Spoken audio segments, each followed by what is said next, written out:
नमस्कार मंडळी. आज मी तुम्हाला एक अशी कथा सांगणार आहे जी हजारो वर्षांपासून भारतातील प्रत्येक एक पिढी ना पिढी ऐकत आलेली आहे. एक अशी कथा जिथे प्रेम आहे, त्याग आहे, श्रद्धा आहे आणि सर्वात महत्त्वाचं म्हणजे मृत्यूलाही नमावणारं धैर्य आहे.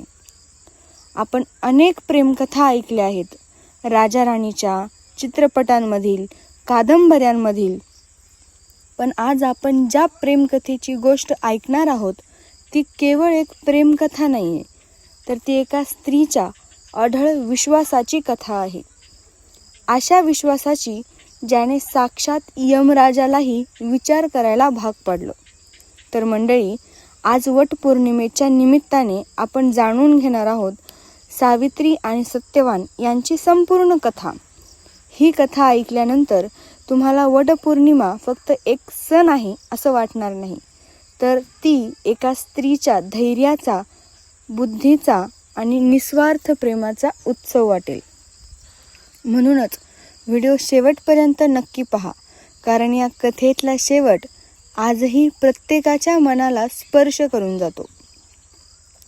तर एक राजा असतो. खूप वर्षापूर्वी मद्रदेश नावाचे एक समृद्ध राज्य होते. त्या राज्यावर अश्वपती नावाचा न्यायप्रिय आणि प्रजेला प्रेम करणारा राजा राज्य करीत होता.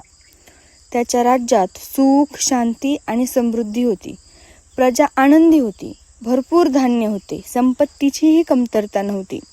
पण तरीही राजाच्या मनात एक खूप मोठं दुःख होतं, ते म्हणजे त्याला मूल नव्हतं. वर्षानुवर्ष वाट पाहूनही त्याला अपत्यप्राप्ती काही होत नव्हती. त्यामुळे राजा आणि राणी दोघेही मनातून खूप दुःखी होते. मग एक दिवस राजानं ठरवलं की आता फक्त चिंता करून काही उपयोग होणार नाही, तर त्याने देवी सावित्रीची उपासना सुरू केली. मग दिवसामागून दिवस गेले, महिने गेले, वर्षे लोटली. राजाने मात्र आपली श्रद्धा अजिबात सोडली नाही. मग शेवटी सावित्री देवी त्याला प्रसन्न झाली. देवीने त्याला दर्शन दिले व म्हणाली, राजा, तुझी भक्ती मला आवडली आहे. लवकरच तुझ्या घरी एका कन्येचा जन्म होईल. मग राजाचा आनंद गगनात मावेनासा झाला. काही काळानंतर राणीने खरोखरच एका सुंदर कन्येला जन्म दिला. देवीच्या कृपेने जन्मलेल्या या कन्येचे नावही सावित्री ठेवण्यात आले. मग आता कन्या झाली. मग जसजशी ती सावित्री, त्यांची कन्या, मोठी होत गेली तसतशी तिची कीर्ती सर्वत्र पसरू लागली. सावित्री केवळ सुंदरच नव्हती, तर ती बुद्धिमान होती, दयाळू होती, विनम्र होती. तिच्या बोलण्यात गोडवा होता, तिच्या स्वभावात शांतपणा होता आणि तिच्या विचारांमध्ये विलक्षण परिपक्वता होती. राजाला आपल्या मुलीचा खूप अभिमान वाटत होता. पण सावित्री विवाह योग्य वयात आली तेव्हा त्याला एक वेगळीच अडचण निर्माण झाली. तिच्या तेजस्वी व्यक्तिमत्वामुळे अनेक राजकुमार तिच्यासमोर स्वतःला कमी समजू लागले. कुणीही तिच्यासाठी योग्य जोडीदार वाटत नव्हता. शेवटी राजाने स्वतःच सावित्रीला सांगितले की मुली, तू स्वतःच तुझं जीवनसाथी निवड. आणि त्या काळात हे खूप मोठे स्वातंत्र्य मानले जायचे. सावित्रीने मग वडिलांचा आशीर्वाद घेतला आणि योग्य जीवनसाथी शोधण्याच्या प्रवासास लागली.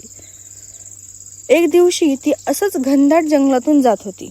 सर्वत्र हिरवाई, पक्ष्यांचा सुमधुर आवाज ऐकू येत होता, वाऱ्याची मंद झुळूक वाहत होती. तेवढ्यात तिची नजर एका तरुणावर पडली. तो जंगलात लाकडे गोळा करत होता.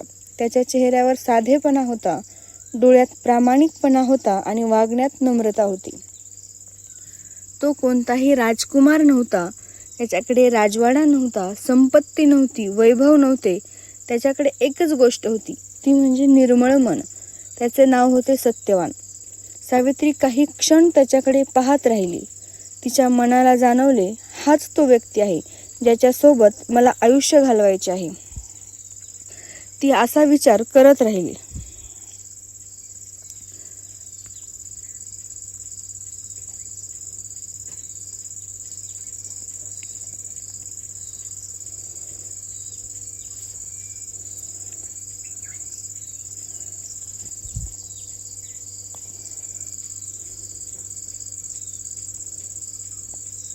मग सत्यवानाची भेट झाल्यानंतर सावित्री आपल्या राज्यात पुन्हा परतली. मग राजा अश्वपतीने तिला प्रेमाने विचारले, मुली, तुला तुझा जीवनसाथी सापडला का? तर सावित्रीने शांतपणे उत्तर दिले, होय पिताश्री, मला माझा जीवनसाथी सापडला आहे. राजाच्या चेहऱ्यावर आनंद पसरला. कोण आहे तो भाग्यवान युवक? तर सावित्री म्हणाली, त्याचे नाव सत्यवान आहे. तेवढ्यात योगायोगाने तिथे महान ऋषी नारद उपस्थित होते. राजाने आनंदाने सत्यवानाबद्दल माहिती सांगितली. नारद मुनी काही क्षण शांत राहिले. त्यांच्या चेहऱ्यावर अचानक गंभीर भाव आले. मग राजा अश्वपती हे पाहून घाबरला. त्याने विचारले, गुरुवर्य, काही समस्या आहे का? तर नारद मुनी म्हणाले, सत्यवान सर्व गुणांनी परिपूर्ण आहे. तो शूर आहे, प्रामाणिक आहे, दयाळू आहे, ज्ञानीही आहे. पृथ्वीवर त्याच्यासारखा युवक शोधणे अत्यंत कठीण आहे. हे ऐकून सर्वांना फार आनंद झाला. पण नारद मुनी पुढे म्हणाले, परंतु त्याच्यात एक मोठा दोष आहे. हे ऐकून संपूर्ण सभागृहात शांतता पसरली. राजाने चिंताग्रस्त होऊन विचारले, कोणता दोष? तर नारद मुनींचे पुढचे शब्द ऐकून सर्वांच्या पायाखालची जमीनच सरकली. आजपासून बरोबर 1 वर्षानंतर सत्यवानाचा मृत्यू होईल, असे नारद मुनी म्हणाले. क्षणभर संपूर्ण राजवाडा स्तब्ध झाला. राजाच्या डोळ्यातही चिंता भरली. राणीच्या डोळ्यात अश्रू आले. ज्याच्याशी लग्न करायचे ठरले आहे तो युवक फक्त 1 वर्षभर जगणार, हे कोणत्याही आईवडिलांसाठी असह्यच होते. राजा अश्वपती सावित्रीकडे वळला. तो प्रेमाने म्हणाला, मुली, अजून वेळ गेलेली नाही. तू दुसरा वर निवडू शकतेस. आम्हाला तुझे आयुष्य दुःखात जाऊ द्यायचे नाहीये. पण सावित्रीच्या चेहऱ्यावर कसलीही भीती नव्हती. ती अगदी शांत होती. तिने ठाम आवाजात उत्तर दिले, पिताश्री, भारतीय स्त्री आपल्या मनाने फक्त एकदाच पती निवडते. मी सत्यवानाला माझा पती मानले आहे. आता हा निर्णय कधीही बदलणार नाही. राजाने तिला खूप समजावले. राणीने हे समजावले. नारद मुनींनी देखील विचार बदलण्यास सांगितले. पण सावित्रीचा निर्धार पर्वतासारखा आढळ होता. शेवटी सर्वांनी तिचा निर्णय मान्य केला आणि काही दिवसांनी सावित्री आणि सत्यवान यांचा विवाह मोठ्या आनंदात थाटामाटात पार पडला. मग विवाहानंतर सावित्रीने राजवाड्याचे वैभव सोडले. कारण सत्यवान जंगलात राहत होता. त्याचे वडील राजा द्युमत्सेन होते. एकेकाळी तेही राजा होते. सावित्रीने कोणतीही तक्रार केली नाही. राजवाड्याची सवय असलेली राजकन्या आता जंगलातील झोपडीत राहू लागली. ती सासू सासऱ्यांची सेवा करू लागली. सत्यवानाला प्रत्येक कामात मदत करू लागली. दिवस पुढे सरकत होते, पण तिच्या मनात नारद मुनींचे शब्द सतत घुमत होते की काही वर्षानंतर सत्यवानाचा मृत्यू होईल. काही म्हणजे 1 वर्षानंतर. जशी ती तारीख जवळ येऊ लागली तसतशी सावित्रीची चिंता वाढू लागली. पण तिने कोणालाही काही जाणवू दिले नाही. मग तिने 3 दिवसांचे कठोर व्रत केले. मृत्यूचा दिवस जसजसा जवळ आला, सावित्रीने 3 दिवस उपवास आणि कठोर तपश्चर्या सुरू केली. ती रात्रंदिवस प्रार्थना करू लागली. देवाकडे आपल्या पतीच्या रक्षणासाठी विनवणी करू लागली. तिच्या चेहऱ्यावर थकवा होता, पण मनात अढळ विश्वास होता. तिला खात्री होती, खरे प्रेम कधीच हार मानत नाही. मग शेवटी तो दिवस उजाडला, ज्याची भीती सावित्रीला अनेक महिन्यांपासून वाटत होती. सकाळी सत्यवान नेहमीप्रमाणे जंगलात लाकडे तोडण्यासाठी निघाला. सावित्रीने त्याला एकटे जाऊ दिले नाही. तीही त्याच्यासोबत निघाली. जंगलात पोहोचल्यावर सत्यवान झाडावर चढून फांद्या तोडू लागला. अचानक त्याला डोक्यात तीव्र वेदना जाणवू लागली. तो खाली उतरला. त्याचा चेहरा फिकट पडला. तो म्हणाला, सावित्री, माझे डोके खूप दुखत आहे. सावित्रीचे हृदय धडधडू लागले. तिला समजले, क्षण जवळ आला आहे. तिने सत्यवानाचे डोके आपल्या मांडीवर घेतले आणि काही क्षणातच सत्यवानाने शेवटचा श्वास घेतला. तो निश्चल झाला. जंगलात भयानक शांतता पसरली. पण खरी कथा आता सुरू होणार होती. कारण पुढच्या क्षणी सावित्रीच्या समोर साक्षात यमराज प्रकट होणार होते. होय,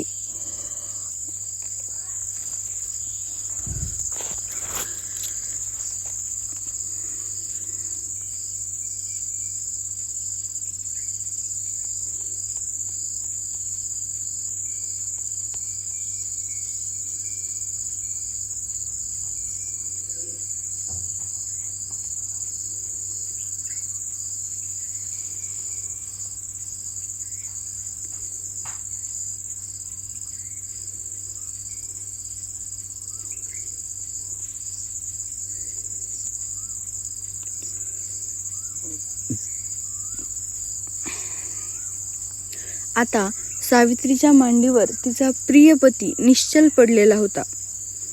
तेवढ्यात अचानक वातावरणात एक विलक्षण बदल झाला. आजूबाजूंची हवा जड झाली. जंगलात एक दिव्य प्रकाश पसरला. सावित्रीने वर पाहिले. तिच्या समोर एक तेजस्वी दिव्य पुरुष उभा होता. हातात पाश, चेहऱ्यावर गंभीरता आणि डोळ्यात अलौकिक तेज. ते होते साक्षात यमराज, मृत्यूचे अधिपती. सावित्रीने नम्रतेने त्यांना प्रणाम केला. यमराजांनी सत्यवानाच्या शरीराकडे पाहिले आणि आपल्या दिव्य शक्तीने त्याच्या प्राणरूपी आत्म्याला शरीरातून बाहेर काढले. यानंतर ते दक्षिण दिशेने चालू लागले. सावित्रीच्या डोळ्यासमोर तिच्या पतीचा आत्मा दूर जात होता, पण तिने हार मानली नाही. ती उठली आणि यमराजांच्या मागे चालू लागली. यमराज काही अंतर चालल्यानंतर मागे वळले. त्यांनी पाहिले सावित्री अजूनही त्यांच्या मागेच चालत होती. यमराज म्हणाले, सावित्री, आता परत जा. तुझ्या पतीचे आयुष्य संपले आहे आणि हीच नियती आहे. पण सावित्री शांतपणे म्हणाली, धर्म सांगतो की जिथे पती जातो तिथपर्यंत पत्नीने त्याची साथ द्यावी. मी माझ्या पतीला सोडून कशी जाऊ? यमराज तिच्या या उत्तराने प्रभावित झाले. त्यांनी म्हटले, तुझ्या या धर्मनिष्ठतेने मी प्रसन्न झालो आहे. माग, तुला एक वरदान देतो, पण लक्षात ठेव, सत्यवानाचे प्राण मागायचे नाहीत. मग सावित्रीने क्षणभर विचार केला. ही तिच्या बुद्धीची परीक्षा होती. आता यमराजांनी वरदान मागण्यास सांगितले आहे, पण सत्यवानाचे प्राण मागायचे नाहीत. सावित्रीला माहीत होते हा क्षण अत्यंत महत्त्वाचा आहे. जर तिने घाई केली तर ती सर्व काही गमावू शकते, आणि जर तिने योग्य विचार केला तर कदाचित नियतीही बदलू शकते. ती शांतपणे यमराजांसोबत चालत राहिली. तिच्या मनात दुःखाचे वादळ होते, पण तिची बुद्धी पूर्णपणे स्थिर होती. मग सावित्रीने पहिले वरदान मागायला सुरुवात केली. ती नम्रपणे म्हणाली, हे धर्मराज, माझे सासरे राजा दुमत्सेन यांनी आपले राज्य गमावले आहे. त्यांची दृष्टीही गेली आहे. कृपा करून त्यांची दृष्टी परत द्या. यमराज तिच्या या शब्दांनी प्रभावित झाले, कारण त्या क्षणीही ती स्वतःचा विचार करत नव्हती. ती आपल्या सासू सासऱ्यांचा विचार करत होती. यमराज म्हणाले, तथास्तु, तुझ्या सासऱ्यांची दृष्टी परत येईल आणि त्यांना त्यांचे राज्यही परत मिळेल. असं म्हणून यमराज पुढे चालू लागले. सावित्री त्यांच्या मागे चालत राहिली. थोड्या वेळाने यमराज पुन्हा म्हणाले, सावित्री, तू अजूनही माझ्या मागे का येत आहेस? सावित्री शांतपणे म्हणाली, सज्जनांचा सहवास कधी वाया जात नाही. तुमच्यासारख्या धर्मनिष्ठ देवतेसोबत काही क्षण चालण्याचे भाग्य मला लाभले आहे. हे ऐकून यमराज आणखी प्रसन्न झाले. ते म्हणाले, तू अत्यंत बुद्धिमान आहेस. आणखी एक वरदान माग. मग सावित्री म्हणाली, माझे वडील राजा अश्वपती यांना पुत्र नाहीत. त्यांच्या वंशवृद्धीसाठी त्यांना 100 पुत्रांचा आशीर्वाद द्या. मग यमराजांनी त्वरित वरदान दिले. तथास्तु. आता वरदान दिल्यानंतर यमराजांना वाटले सावित्री परत जाईल, पण ती अजूनही त्यांच्या मागे चालत होती. यमराजांनी आश्चर्याने विचारले, सावित्री, तुझा थकवा होत नाही का? ती म्हणाली, ज्याच्या मनात श्रद्धा असते त्याला प्रवास कधीच कठीण वाटत नाही. यमराज तिच्या धैर्याने भारावून गेले. ते म्हणाले, तू खरोखरच महान स्त्री आहेस. माग आणखी एक वरदान. आता सावित्रीला योग्य क्षण जवळ आल्याचे जाणवले. ती अत्यंत नम्रपणे म्हणाली, हे धर्मराज, मला आणि सत्यवानाला 100 पुत्र होण्याचा आशीर्वाद द्या. यमराज त्या क्षणी तिच्या बुद्धीचा डाव ओळखू शकले नाहीत. ते सहजपणे म्हणाले, तथास्तु, तुला 100 पुत्र होतील. आणि काही अंतर पुढे गेल्यानंतर यमराज अचानक थांबले. त्यांच्या मनात विचार आला, मी आत्ताच काय वरदान दिले? सावित्रीला आणि सत्यवानाला 100 पुत्र होतील, पण सत्यवान तर मृत आहे. मग हे वरदान पूर्ण कसे होणार? त्याच क्षणी त्यांना सावित्रीची बुद्धिमत्ता समजली. तिने कुठेही थेट सत्यवानाचे प्राण मागितले नव्हते, पण तिच्या वरदानामुळे सत्यवान जिवंत असणे आवश्यक झाले होते. यमराजांच्या चेहऱ्यावर स्मित आले. त्यांना जाणवले, आज त्यांच्या समोर उभी असलेली स्त्री केवळ पतिव्रता नाही, तर ती अत्यंत बुद्धिमान, धैर्यवान आणि निष्ठावान आहे. मग यमराज सावित्रीकडे वळले. त्यांच्या डोळ्यात आदर होता. ते म्हणाले, सावित्री, आज मी तुझ्या प्रेमापुढे नतमस्तक झालो आहे. तुझ्या निष्ठेने, श्रद्धेने आणि बुद्धीने मला जिंकले आहे. जगात क्वचितच अशी पत्नी जन्माला येते. मी सत्यवानाचे प्राण तुला परत देत आहे. हे ऐकताच सावित्रीच्या डोळ्यात आनंद अश्रू आले. वर्षभराची भीती, दुःख, संघर्ष आणि प्रार्थना सगळे एका क्षणात सार्थकी लागले. यमराजांनी सत्यवानाचा आत्मा मुक्त केला आणि क्षणार्धात ते अदृश्य झाले. मग सावित्री धावत त्या ठिकाणी गेली जिथे सत्यवानाचे शरीर पडले होते. काही क्षणापूर्वी निश्चल पडलेला सत्यवान अचानक हलू लागला. त्याने हळूहळू डोळे उघडले. त्याला काहीच समजत नव्हते. तो म्हणाला, सावित्री, मी झोपलो होतो का? हे शब्द ऐकताच सावित्रीच्या डोळ्यात अश्रू वाहू लागले. तिने आकाशाकडे पाहून देवाचे आभार मानले. तिचा पती पुन्हा तिच्यासमोर जिवंत उभा होता. मग ते घरी परतले. घरी परतल्यानंतर त्यांनी पाहिले की यमराजांनी दिलेली सर्व वरदाने खरी ठरली होती. राजा दुमत्सेन यांची दृष्टी परत आली होती. त्यांनी हरवलेले राज्य त्यांना परत मिळाले होते आणि पुढे सावित्री आणि सत्यवान यांचे आयुष्य सुखाने व्यतीत झाले. तर मंडळी, वटपौर्णिमा ही केवळ एका व्रताची कथा नाही, ही श्रद्धेची कथा आहे. ही नात्यामधील विश्वासाची कथा आहे. ही संकटापुढे न हार मानणाऱ्या धैर्याची कथा आहे. सावित्रीने आपल्याला शिकवले की प्रेम म्हणजे फक्त सोबत राहणे नाही, तर कठीण काळातही एकमेकांसाठी ठामपणे उभे राहणे आहे. श्रद्धा, संयम, बुद्धिमत्ता आणि निष्ठा यांच्या जोरावर अशक्य वाटणाऱ्या गोष्टीही शक्य होऊ शकतात. कारण हा सण केवळ परंपरेचा नाही. म्हणूनच लाखो महिला वटपौर्णिमा साजरी करतात. जर तुम्हाला ही कथा आवडली असेल तर अशाच आध्यात्मिक, प्रेरणादायी आणि आरोग्यविषयक आणि जीवन समृद्ध करणाऱ्या कथा पाहण्यासाठी आपल्या प्रतूज लाईफ अँड लिव्हिंग चॅनलला नक्की सबस्क्राईब करा.